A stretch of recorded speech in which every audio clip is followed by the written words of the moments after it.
E a casa de Jesus se tornou de fato uma casa de oração, porque o irmão de Jesus, Tiago, ele é chamado de joelho de camelo. De tanto que ele passava tempo, o irmão de Jesus, ele era aquele famoso irmão do coque, de oração, do círculo de oração. Porque ele tinha realmente um cabelo que passava debaixo da bunda. Isso é o que escreve a história da igreja. Ele era um nazireu de nascimento. E ele é chamado de joelho de camelo, porque o seu joelho engrossou e ficou tão grande quanto de um camelo, de tanto tempo que passava de joelho. Ou seja, Deus respondeu a oração de Jesus, quando Jesus orava: a minha casa será chamada casa de oração. Por que eu estou dizendo isso? Porque lá em Lucas capítulo 1, vai falar sobre um casal que já era um senhor e uma senhora de idade, que não tinha filhos. E vai dizer, lá no versículo 5, existiu no tempo de Herodes, rei da Judéia, um sacerdote chamado Zacarias, da ordem de Abias, cuja mulher era das filhas de Arão, ou seja, a sua esposa Isabel também era da linhagem dos sacerdotes, e o seu nome era Isabel. E olha isso aqui, ambos eram justos perante Deus. E essa preposição aqui, perante, quer dizer face a face com Deus. Ou seja, era um casal que ambos eram justos diante da presença de Deus. A palavra do hebraico para presença é panim, que significa face. Então, quando estamos falando de presença, estamos falando de estar diante da face de Deus. E esse casal vivia em casa, ambos de maneira justa, perante a face de Deus, e andando sem repreensão, ou seja, de maneira irrepreensível, em todos os seus mandamentos e preceitos. Ou seja, a presença de Deus, ela era um lugar de governo de Deus. Deus governava aquela casa de Zacarias e Isabel, de maneira que eles prestavam culto por meio da obediência. E eles se tornaram justos e irrepreensíveis. E certa vez Zacarias estava no templo, ministrando ao Senhor, oficiando o seu sacerdote, e um anjo apareceu para ele, anunciando algo novo que aconteceria no povo de Israel. O nascimento de um menino, que a gente sabe que é João Batista.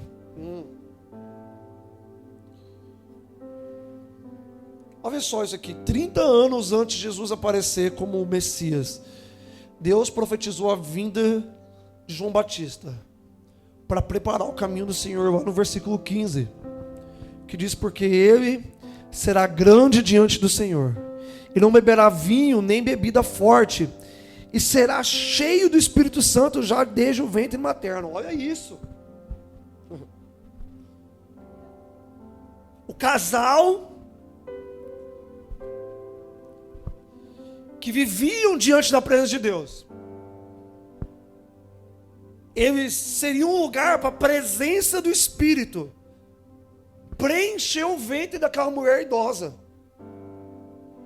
Então o resultado de um casal que vivia diante da presença de Deus era um filho que experimentaria enchimento do Espírito desde o ventre,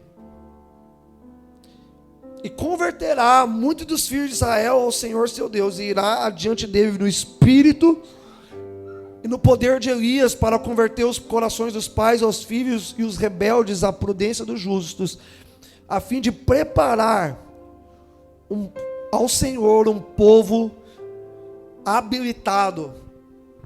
Vocês estão aí? Esse texto aqui é muito importante porque fala sobre o chamado profético de João Batista. Esse chamado profético que nasceu no âmago de uma casa sacerdotal, que tinha a presença de Deus como centralidade de tudo que eles faziam. E por que isso é importante para essa igreja?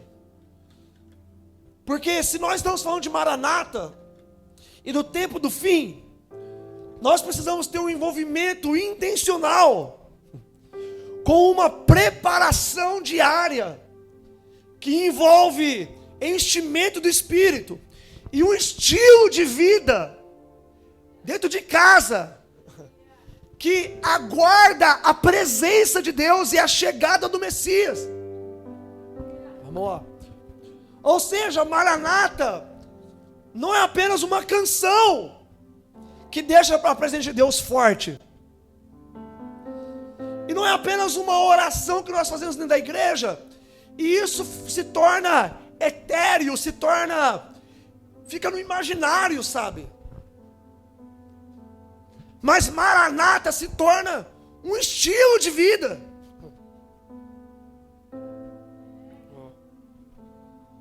Onde Maranata é celebrado dentro de casa. É falado dentro de casa. Eu cresci num lar, eu e o Tiago, a gente estava falando disso, que eu cresci num lar onde não se falava da volta de Jesus e era meio proibido abrir em Apocalipse. Ou seja, eu cresci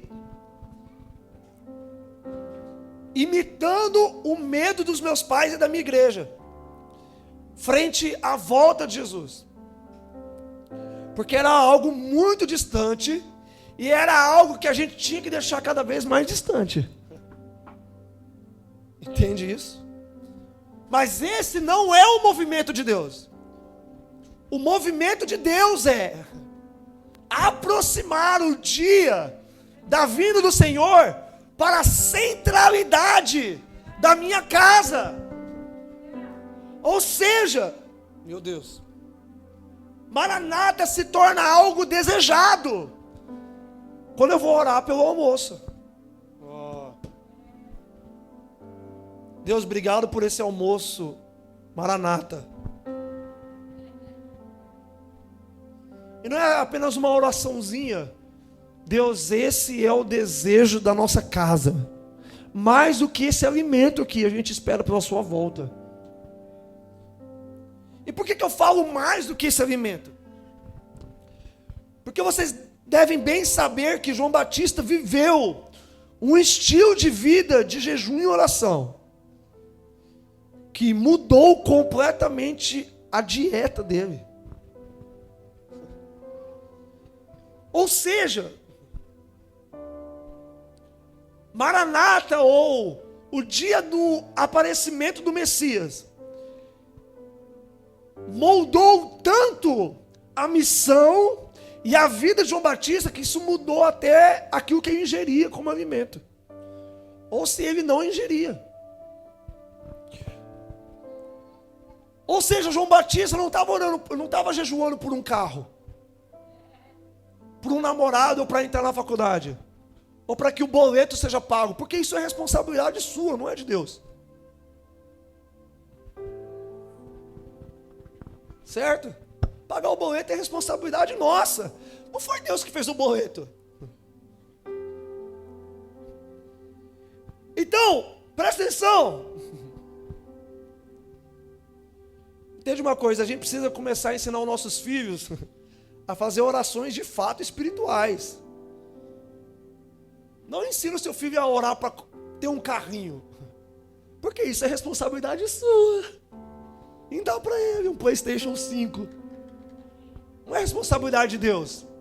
Responsabilidade de Deus é dar o dom da profecia para ele. Imagina isso. Vamos lá, alguém.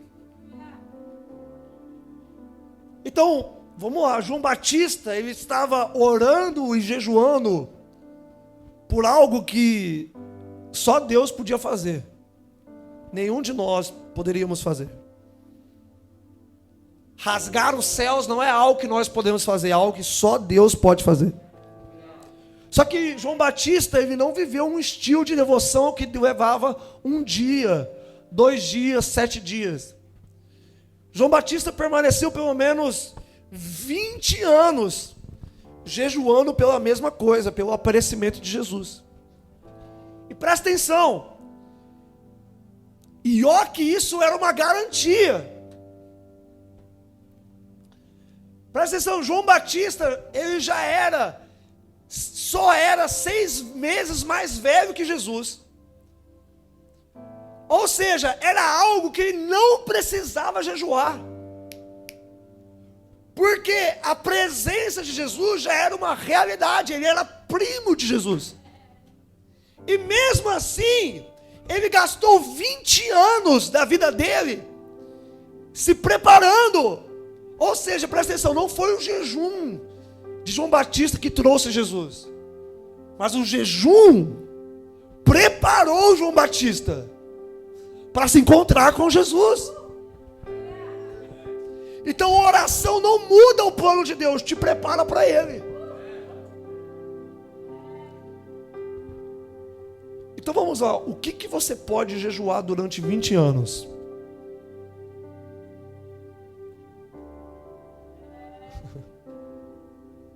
E eu não estou falando de pecado. Amor. Será que a gente precisa tanto de doce assim para viver? Ou de café? Ou de refrigerante?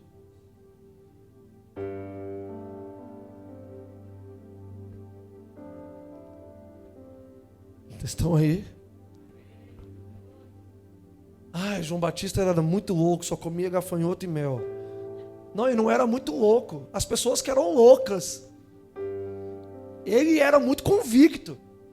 Ele tinha tanta clareza do que estava para acontecer que ele fez o que fez. Nós que estamos adormecidos demais.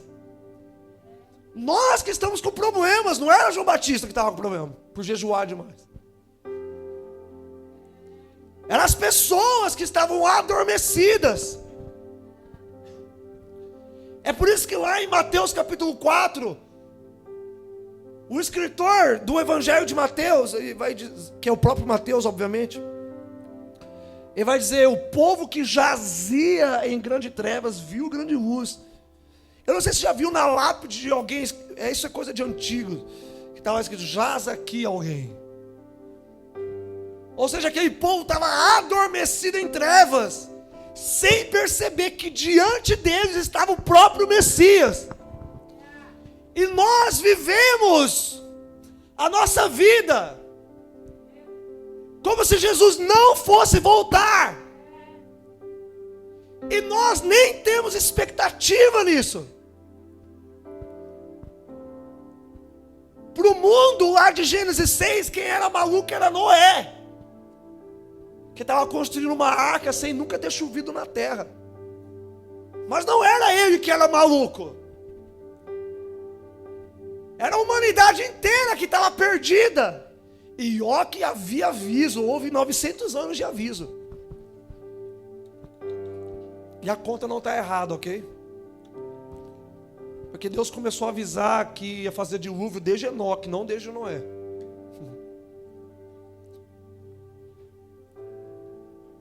Vocês estão aí? Enoque, ele é bisavô de Noé. Deus avisou muito tempo que ia fazer, o que fez. E é o que Pedro vai dizer: as pessoas, elas vivem como se elas não estivessem percebendo. Vai demorar. Pedro trata como deboche, quase como blasfêmia. Demora demais esse negócio de volta de Jesus, não tem nada a ver comigo. Estão aí? A verdade é a maneira que você molda a sua vida aqui vai ser a maneira que você vai viver na Nova Jerusalém. Tenha certeza disso. Sabe aquele dom que Deus te deu e você fica esperando um anjo aparecer para você exercer? Deus vai cobrar ele uma hora.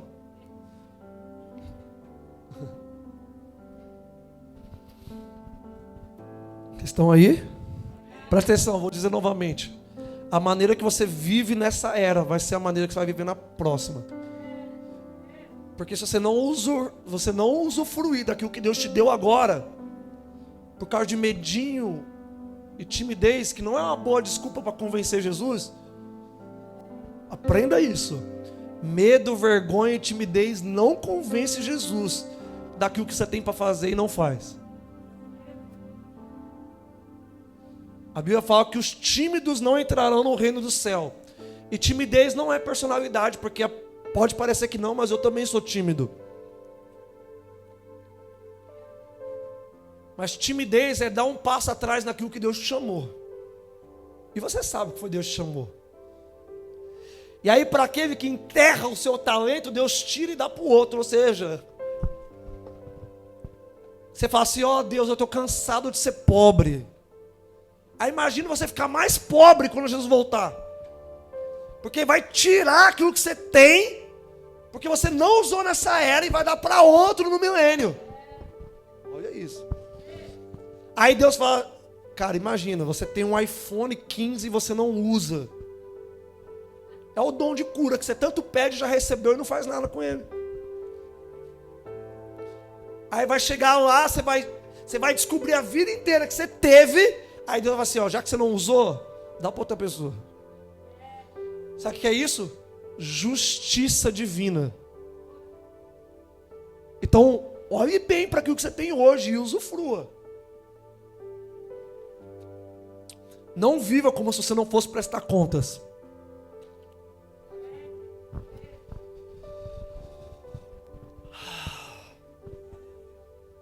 Não viva como se você não fosse prestar contas. Não viva como se fosse demorar demais. João Batista vivia um estilo de vida onde deixava a vinda de Jesus muito próxima. Ele estava em alerta. Ele estava em alerta.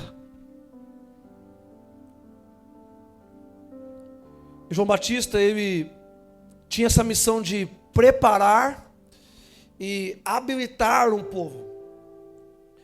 Ele preparava o povo com uma mensagem de arrependimento, e a mesma mensagem que Jesus pregava, porque Jesus ele dizia: arrependei-vos porque o reino de Deus está próximo. No inglês, a King James vai escrever at hand, ou seja, o reino de Deus está a um palmo de distância. Só que eu não gosto de medir esse palmo de distância para fora.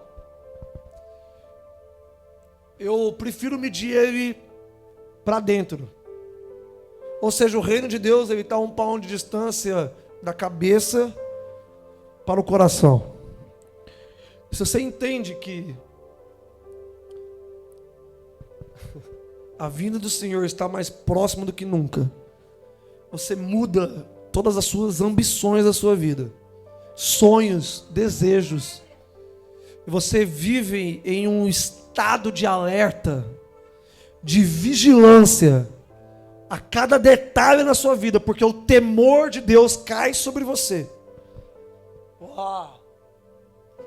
E temor de Deus não é nada mais, nada menos que consciência profunda da presença de Deus. Temor não é medo, temor é reverência. Você reverencia alguém que está próximo. Vocês estão aí? Então esse estilo de vida, de espera, não é uma espera passiva. É uma espera muito ativa, que movimenta o meu casamento, os meus filhos, e não só isso, os meus discípulos. Eu queria que você abrisse lá em João capítulo 1. Ó.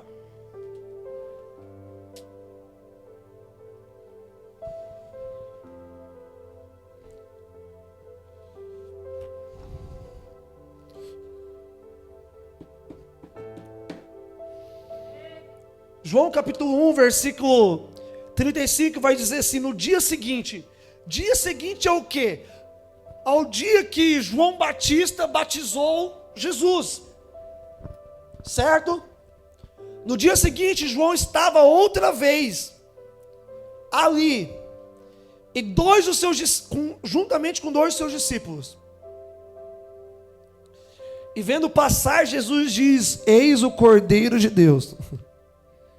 E os 2 discípulos ouviram-no dizer isto e seguiram Jesus imediatamente.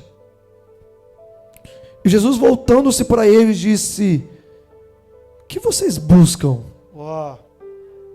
E Jesus vai dizer que vinde verde, e eles foram e estiveram com Jesus por todo aquele dia. Mas a gente precisa entender aqui que apesar de João ser um profeta, ele tinha discípulos. E ele transmitiu o seu estilo de vida, a maneira que ele vivia e aguardava o Messias, ele transmitiu por meio de discipulado à comunidade que estava ao redor dele. Uau. Ou seja, se você vive uma vida dormente, as pessoas vão viver do seu lado de maneira desconectada. Agora, se você vive uma vida em alerta, em estado de alerta para aquilo que Deus está fazendo, as pessoas vão ficar sensíveis. Vocês percebem que quando João Batista aponta para o Cordeiro de Deus, os discípulos nem dão tchau? Eles simplesmente abandonam João Batista e vão seguir Jesus. Esse é o modelo de discipulado que nós precisamos manter nas nossas igrejas. O discipulado que não aponta para nós mesmos e que não tornam as pessoas lentas para responder a Jesus. Vamos lá. Eu fico impressionado com a vida de Samuel, porque na primeira vez que Deus chama ele, ele corre para atender a Deus. E a palavra ali para correr do hebraico é rutz, que significa correr como um atleta. Então, quando ele ouviu a voz de Deus, achando que era a voz de Eli, ele correu desesperadamente, a fôlegos, até o quarto de Eli.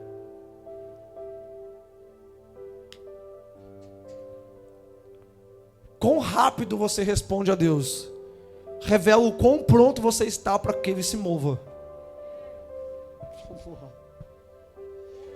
E se você não está sensível àquilo que Deus está fazendo, provavelmente você vai perder o time. Vamos deixar isso claro assim. Quando Deus fala com você, qual que é a sua primeira reação? Ai, será que é da minha cabeça?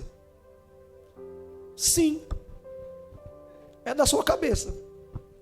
Porque Deus não vai falar com você na cabeça de outra pessoa. Então é da sua cabeça. Deus não vai te dar um sonho na cabeça de outra pessoa. É da sua cabeça. Uma das principais visões do Antigo Testamento foi Daniel no capítulo 7 dizendo: e eu estava olhando as visões da minha cabeça e vi o Filho do Homem vindo com as nuvens. Ou seja, é da sua cabeça. O problema não é se é da sua cabeça ou se é da fora da sua cabeça. O problema é a sua dúvida. A dúvida que afasta o seu coração e distancia o seu coração e deixa o seu coração lento o suficiente para não responder a Deus no momento que Ele precisa que você responda. Vamos lá. Ou seja, demorar para responder a Deus, isso significa insensibilidade. Isso aponta para uma mente cauterizada. Ou uma mente calejada. Eu não sei se você aí tem calo na sua mão, mas eu tenho alguns na minha mão. E se eu aperto com a minha unha, aonde não tem calo, eu instantaneamente começo a sentir dor. Mas se com a mesma força eu aperto, olha isso aqui, onde está calejado eu não sinto. Isso é uma mente cauterizada. Ou seja, perdeu a sensibilidade à voz de Deus. Agora, como que se faz para tirar um calo da mão? Como que faz para deixar uma mão macia novamente? Como que faz para tornar um coração sensível à voz de Deus a ponto de responder na hora que Ele fala?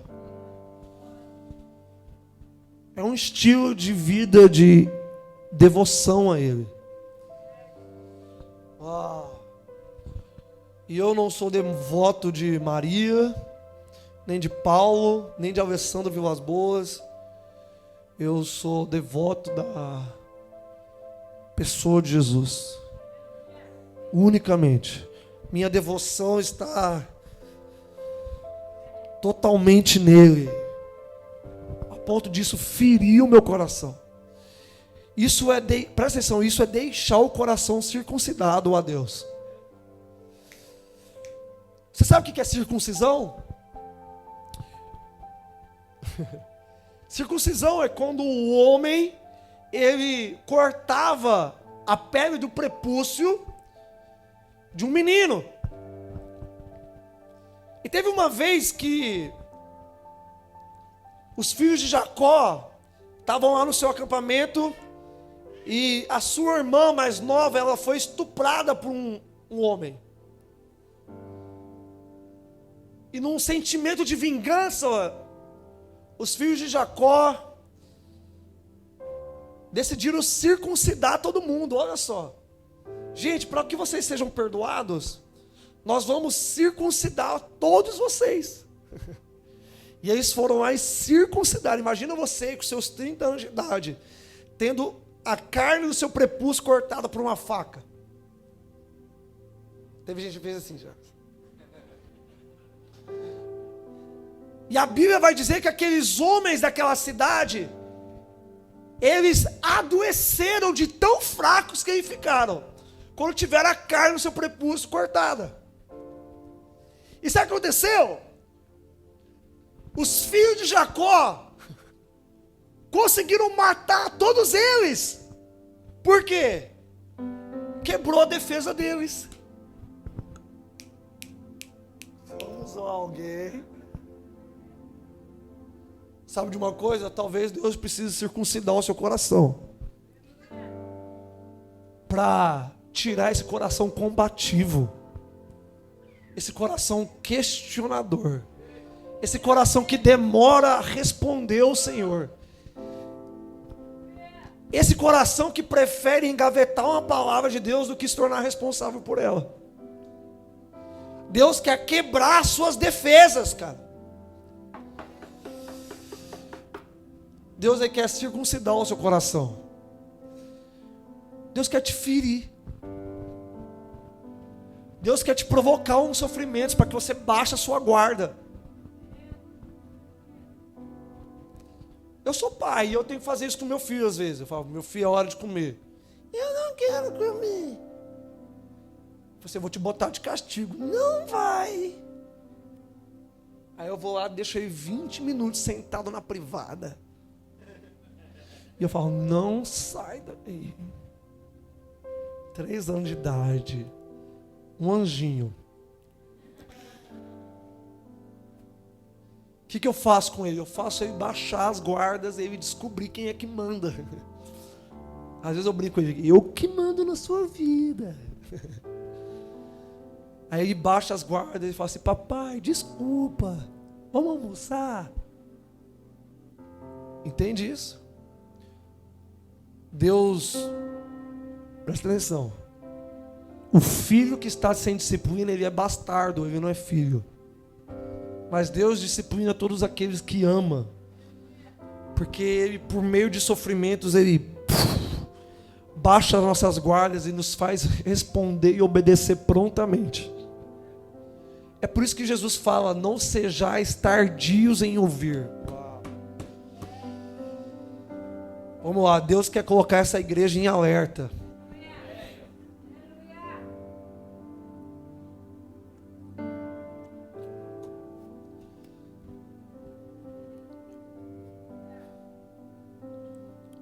Talvez isso aqui dite o ano de 2025 de vocês.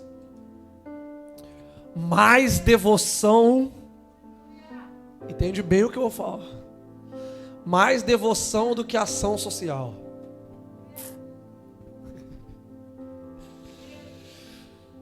Certa vez, Jesus estava lá na casa de Lázaro.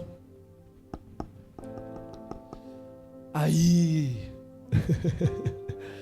Maria veio e quebrou aquele perfume tão caro aos pés de Jesus. E aí Judas, que era ladrão, disse que desperdício, isso podia ser dado aos... Mas Jesus diz, os pobres sempre vão estar aí. Então Jesus, ele deu um decreto, é impossível resolver os problemas dos pobres. Mas eu nem sempre vou estar aqui, ou seja, se preocupa um pouco comigo. Jesus estava corrigindo. Deus. A dificuldade em ser extravagante na presença. Por alguém que estava querendo ser extravagante demais em ação social. Estava desequilibrado. E Judas, naquele momento, não estava roubando dinheiro, ele estava roubando intimidade.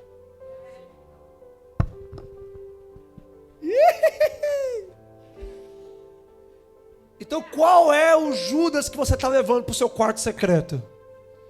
Que está falando assim, você está passando tempo demais aí dentro. Você não tem mais o que fazer, não? Os pobres estão lá fora. Meus amigos, se nós queremos ser extravagantes, talvez a gente vai ter que abandonar um pouco os pobres para focar em Jesus.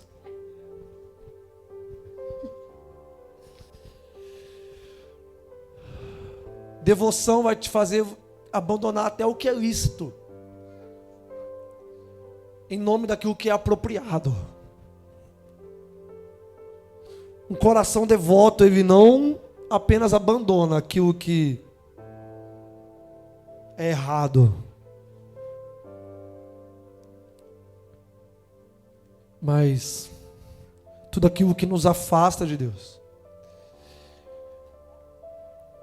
E diariamente eu tenho que abandonar a Priscila e o João para me concentrar em Deus. E quando eu estou lá dentro e eu deixo o João chorando do lado de fora do quarto, eu preciso dizer para mim mesmo, o Senhor é digno. O João não é mais importante que Jesus. A Priscila não é mais importante que Jesus. Não tem problema eu chorar por uma horinha para que eu fique com Jesus. Eu amo Jesus mais do que eu amo meu filho e minha esposa junto.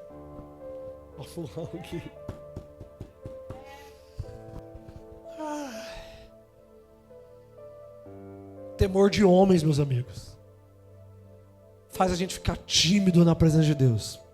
Deixa eu dizer uma coisa, você não tem direito de adorar Jesus do seu jeito. Não existe o seu jeito na Bíblia de adorar Jesus. Eu gosto de adorar sentado ou em pé. Não, eu gosto de adorar. Não é o que você gosta, é o jeito que Jesus gosta de ser adorado. E isso é adoração. É sacrificar o meu jeitinho para adorar do jeito que Ele quer. Então não tem essa coisa, eu não ergo a mão, ergue sim. Porque quando Jesus quer que você erga a mão, você vai erguer sim. Sabe quando Jesus vem e aparece no seu ouvido e fala assim, fica de joelho um pouquinho? Aí você, não, Jesus. É porque não é do seu jeito.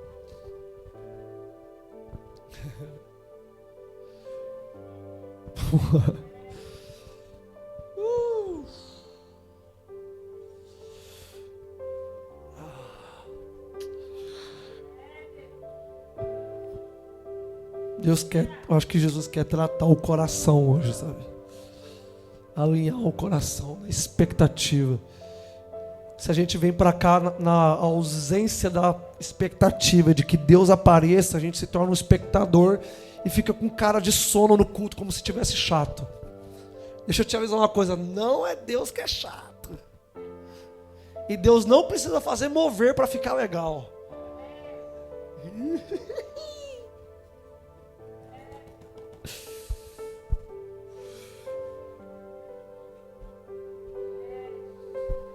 Ele é suficiente sim em silêncio. Jesus cura, mas Ele não é curandeiro. Ele expulsa demônios, mas não é exorcista. Ele dá alimento para os pobres, mas Ele não é assistência social. Ele consola as minhas emoções, mas Ele não é psicólogo. Jesus é Deus, ainda que Ele não faça nada. Então Deus não precisa te convencer com presença forte ou fraca. Jesus é digno de ser adorado, ainda que você não sinta nada. Eu não sou termômetro da presença de Deus. Eu não sou sommelier da presença de Deus. Então eu não vou ficar medindo Deus. Se está forte ou se está fraco. Eu vou dar tudo o que eu tenho, com mover ou sem mover. Por quê? Digno é o Cordeiro de receber honra, glória, força, poder, riquezas. Então você não precisa nem de uma palavra de oferta para ser generoso.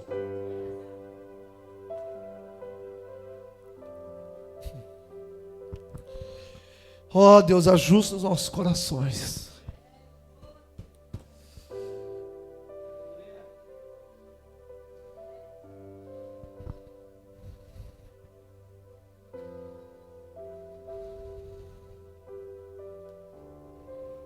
Mateus capítulo 25.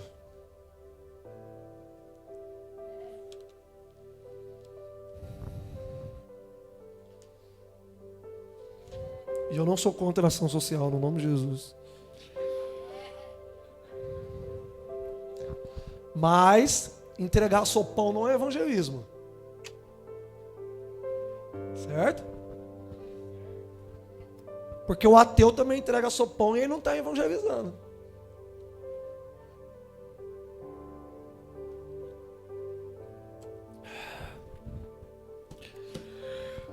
Desculpa mexer um pouco a sua cabeça. Mas às vezes a gente é evangélico demais. E a gente precisa ser mais bíblico. Certo? Na verdade é Mateus 24, desculpa.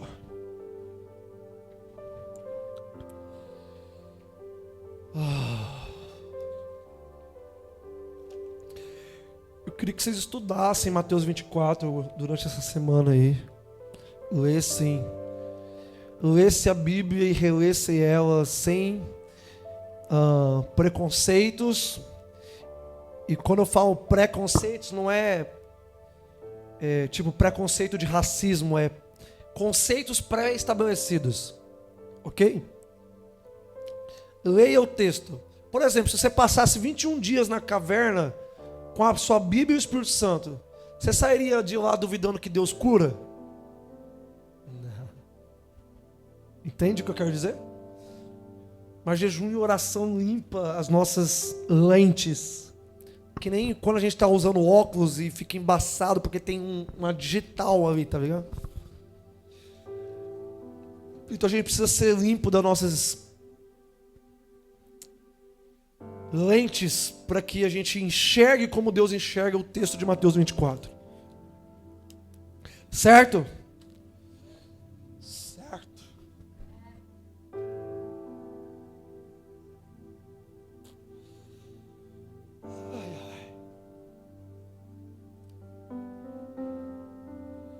Vamos ali do versículo. Eu vou, na verdade, cadê o 31? Vai ser importante isso aqui. Versículo 29 vai dizer: logo depois da tribulação. Fala comigo, logo depois da tribulação. Então presta atenção, algo vai acontecer depois da... Muito bem, não é tão difícil. O sol escurecerá e a lua não dará a sua luz, e as estrelas cairão do céu, e as potências do céu serão abaladas. Então aparecerá o sinal do Filho do Homem, e todas as tribos da terra o lamentarão, e verão o Filho do Homem vindo sobre as nuvens do céu com poder e glória.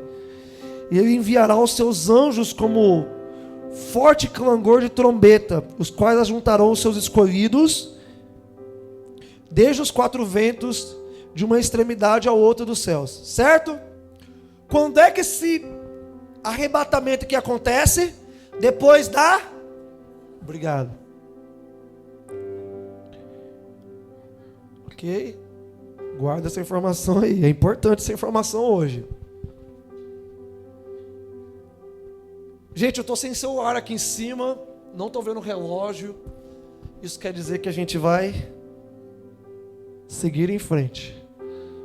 Quem aqui me dá mais 5 minutos? 5, 10, 15, 20, 25.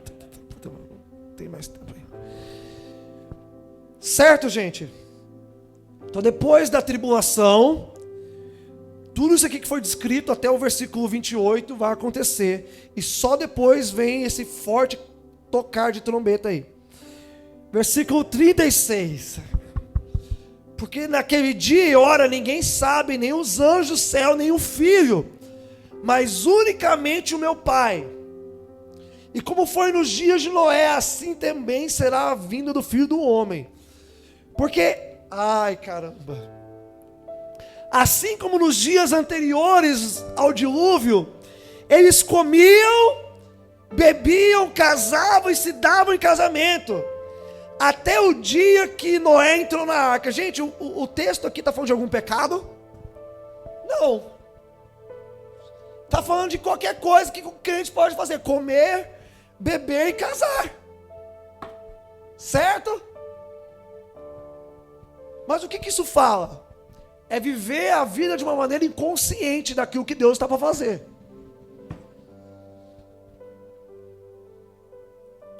Então o que a gente precisa olhar para os dias de Noé? Que havia um mundo dormente, mas havia uma família despertada. Então os dias de Noé, sim, fala sobre o mundo que está aí, vivendo a vida como quer, mas também fala de uma família que conhecia a vontade de Deus. Então presta atenção, Jesus está falando que dos dias de Noé, sim, sobre a sociedade de Noé, mas também sobre Noé. Então presta atenção, eu não serei como os dias de Noé, eu serei como Noé.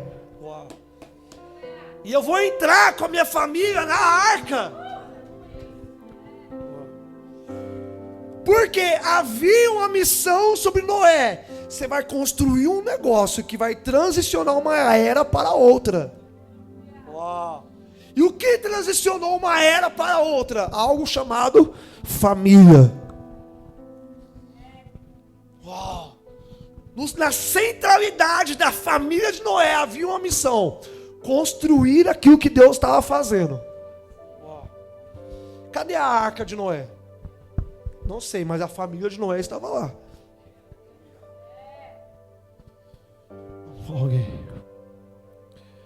Mas presta atenção. O fato de ninguém saber o dia e a hora, e nem o filho que nesse momento não sabe, não quer dizer que você vive a vida de qualquer jeito. Na verdade é pelo contrário. Você vive uma vida em alerta, consciente, que você tem uma missão que culmina na volta de Jesus. Presta atenção, a missão da igreja é se tornar maduro o suficiente para que ela seja uma noiva adulta.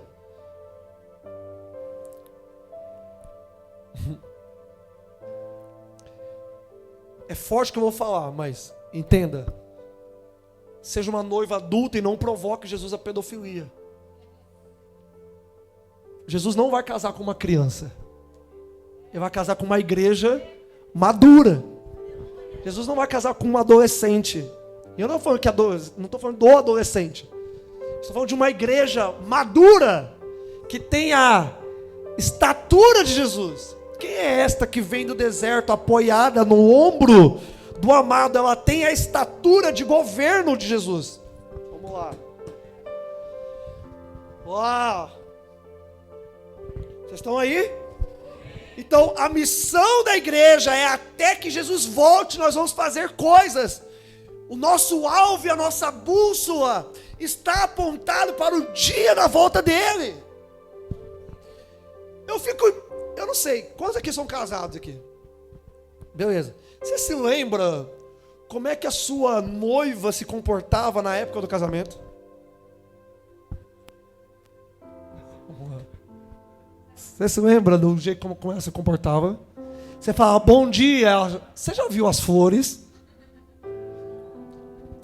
A noiva, ela não consegue conversar de outra coisa que não seja o casamento. Ela não dá bom dia, ela não pergunta se você está bem, ela não responde mais quando você diz te amo.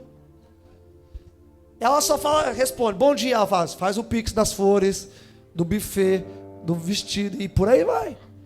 Tô mentindo, meninas? Não, por quê? Porque a noiva, ela tem todo o seu foco no dia do casamento. Não existe uma noiva que é noiva sem que ela esteja se preparando para o casamento. Isso não é relacionamento. Vamos lá.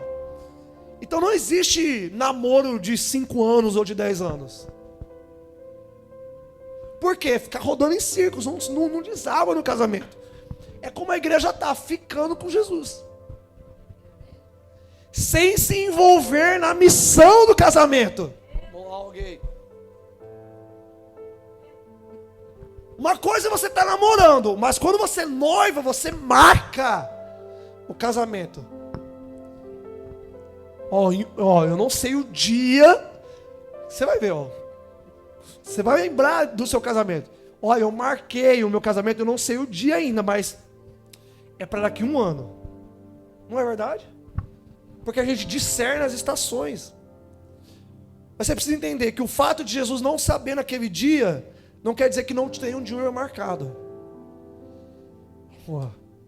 A sua vida, ela está apontada para o dia do casamento? Você é um ficante ou você é uma noiva de Jesus? Essa igreja aqui, ela é noiva de Jesus, preocupada com o dia do casamento? Uau! Eu quero provocar vocês, não é uma crítica, eu quero provocar vocês. Vocês estão mais preocupados com os pobres ou com o casamento com Jesus? E estar preocupado com o casamento não elimina o cuidado com os pobres. Mas estar preocupado só com os pobres elimina o casamento. Apocalipse 19 vai falar que a noiva está vestida de veste de justiça. Amém? Que são os atos de todos os santos. Então uma coisa compete à outra. Vocês estão aí?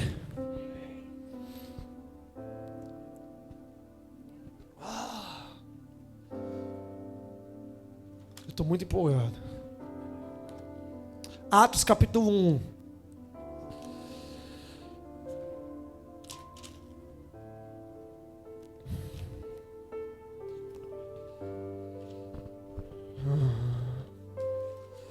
Atos capítulo 1, lá no versículo 6 vai dizer: aqueles, pois, que haviam se reunido, perguntaram a Jesus dizendo: Senhor, este é o tempo que você restaurará o reino a Israel?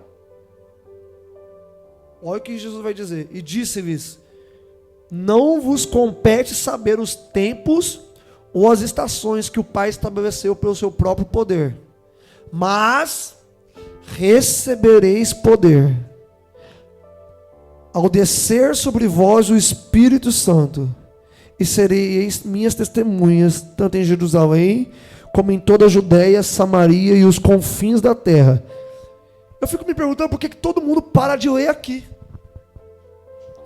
achando que avivamento é só sobre a descida do Espírito Santo com poder. Porque o texto continua. E enquanto dizia isto, lá no versículo 9, vendo-os que foi elevado às alturas. Uau! E uma nuvem o recebeu, ocultando os seus olhos. E estando com seus olhos fixos no céu. Uau! Enquanto ele subia, eis que junto dele se puseram 2 varões vestidos de branco, o qual lhes disseram: por que vocês estão olhando para o céu? Esse Jesus que desceu dentre vós foi recebido lá em cima e há de vir. Uau! Do mesmo jeito que vocês o viram subir. Presta atenção. Eles estavam preocupados com o reino de Israel. Jesus fala: não vos compete saber, porque o Pai sabe pela sua exclusiva autoridade. E que Jesus faz uma promessa de avivamento. Haverá estações de avivamento. Uau. Agora, essa estação de avivamento não é apenas para o mover na igreja e também não é apenas para uma reforma social. Mas o texto continua dizendo: da mesma maneira que vocês o viram subindo, vocês o verão descendo. Vamos lá, meus amigos. Em toda promessa de avivamento existe uma promessa de volta de Jesus. Avivamento torna mais intenso o clamor pela volta de Jesus. Então, o que é avivamento? É um tempo de aceleração. É o tempo que Deus nos torna mais avivados, mais santos, mais empoderados, mais puros, mais envolvidos com sua obra de pregar o Evangelho. Meu Deus! É o que Pedro vai dizer: aguardando e apressando o dia da sua vinda. Uau. É possível apressar o dia da vinda de Jesus com os nossos atos, com a maneira que nós nos amadurecemos mais rápido. Vamos lá. Então por que nós precisamos de avivamento? Porque isso aproxima Jesus, a vinda de Jesus. Uau. Vocês estão aí? A pergunta que eu faço é: Jesus, ele disse que ele não sabia o dia e a hora. Será que até hoje ele não sabe?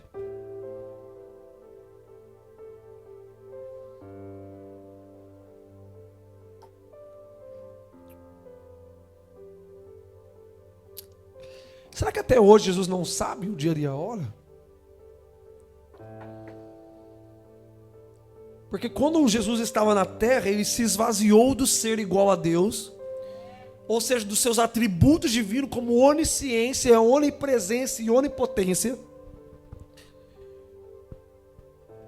Ou seja, Jesus não sabia todas as coisas, mas houve um momento que todos esses atributos divinos foram devolvidos a Jesus. Então existe um momento onde Jesus se torna sabedor do dia e da hora.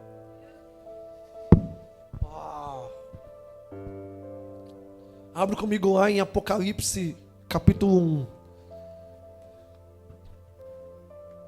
Estou preparando o seu coração para isso aqui.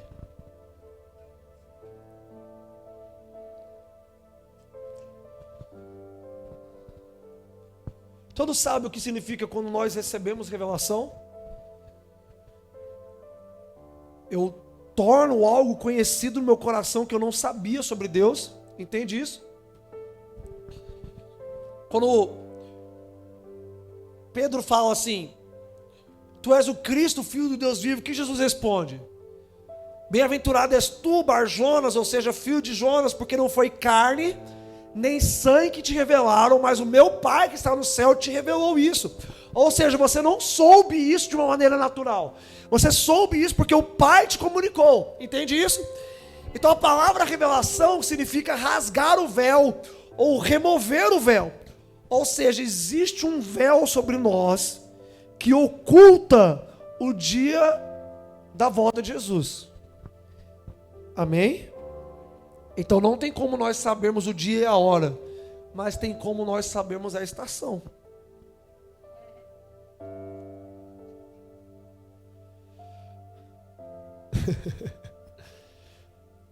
E aqui no capítulo 1 vai dizer, no versículo 1, revelação de Jesus Cristo, o qual Deus lhe deu para mostrar aos seus servos as coisas que em breve devem acontecer. E pelo seu anjo enviou e notificou a João, seu servo. Vamos ler esse texto aí novamente. Revelação de Jesus Cristo. Ou seja, Jesus recebeu uma revelação de quem? Do Pai. O Pai deu uma revelação para Jesus, do qual Jesus, graças a Deus, não guardou para ele mesmo, mas tornou conhecida essa revelação a João que escreveu ela pra gente. Uau. Olha só, a revelação que Jesus recebeu, ele tornou conhecida. Então, se nós, meus amigos, queremos tornar Maranata um desejo no nosso coração, a gente precisa ler mais esse livro aqui.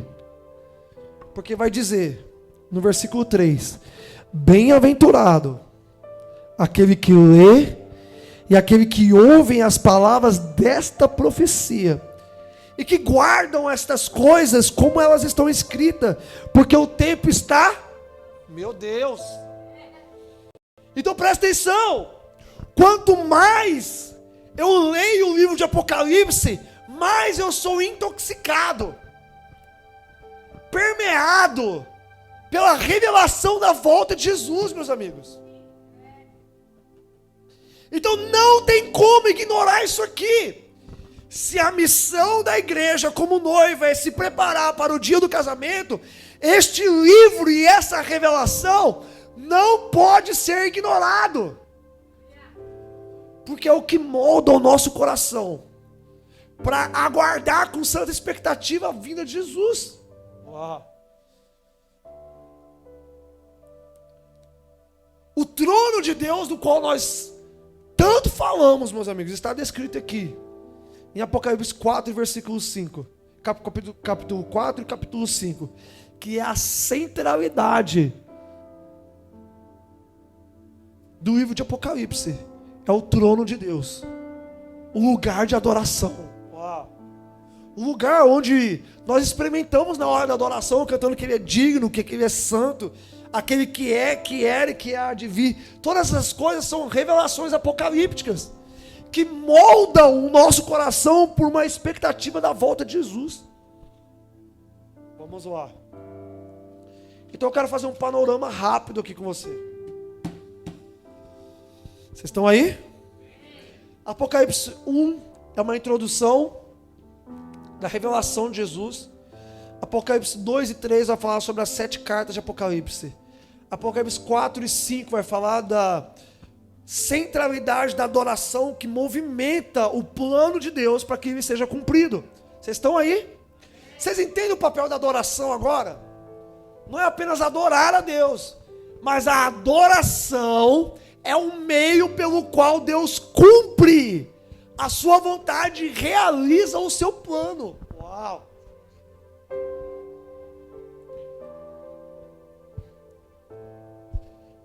Adoração não é só música, meus amigos. É o meio pelo qual Deus se assenta no meio dos louvores. E Ele realiza a sua obra na igreja. É por isso que quando a presença de Deus ela está profunda, e nós adoramos Deus em profundidade, fica mais fácil pregar. Fica mais fácil receber a palavra de Deus, porque a adoração é um meio pelo qual Deus realiza o seu plano. Então uma igreja que é avivada na adoração é uma igreja fácil para que Deus se mova. Vamos lá. Então presta atenção. Ai, ai.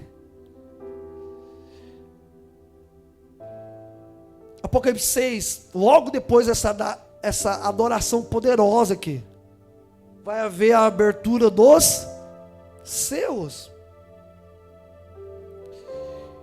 E depois dos 7 selos, meus amigos, vocês estão aí? Que vai fazer sentido isso aqui. A gente vai começar a ver o toque das trombetas, que são quantas? 7 trombetas. Então são 7 selos, 7 trombetas, e depois vão haver 7 taças. Certo? Presta atenção, nós estaremos aqui quando a trombeta tocar. Amém? Já ouviu aquela música? Não quero estar aqui quando a trombeta tocar? Nós estaremos aqui quando ela for tocada. E você precisa entender isso aqui. Que o que inicia a tribulação não é o sofrimento, é a adoração. Vamos lá. Morrão gay. Meus amigos, a grande tribulação ela será os piores dias da terra e os melhores dias da igreja.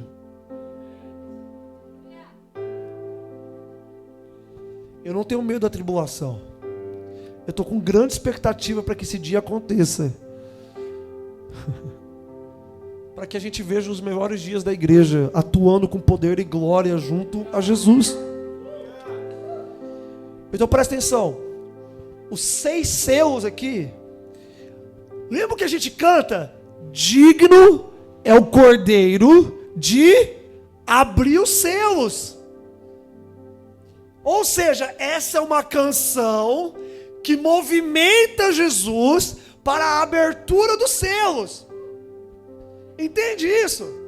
Ou seja, a adoração está acontecendo para que o plano de Deus seja eficazmente realizado. Só que aí no capítulo 8 de Apocalipse, eu quero que você leia aí comigo. Vai acontecer algo muito poderoso.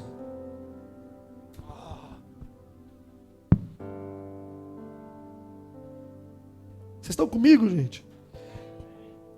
E havendo aberto o 7º selo, fez-se silêncio no céu, quase por meia hora.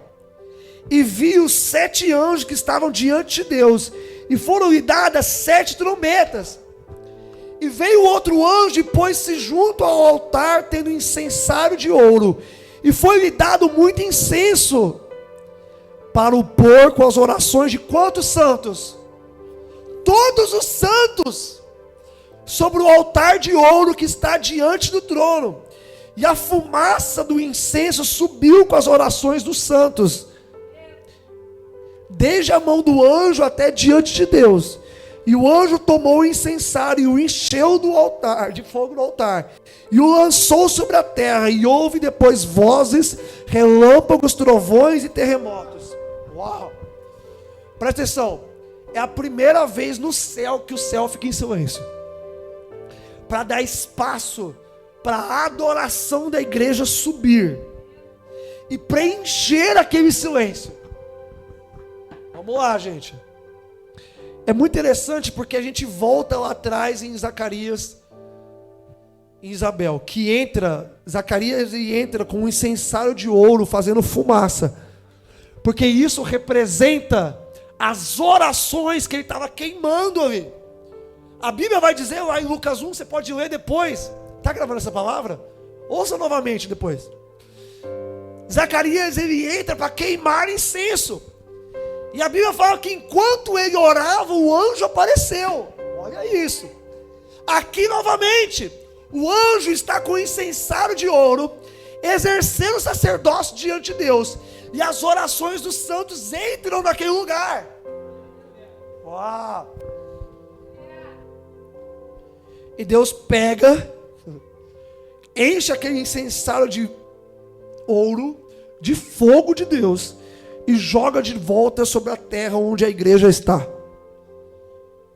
E aí começa a ser tocadas 7 trombetas. Vocês lembram lá de Mateus capítulo 24?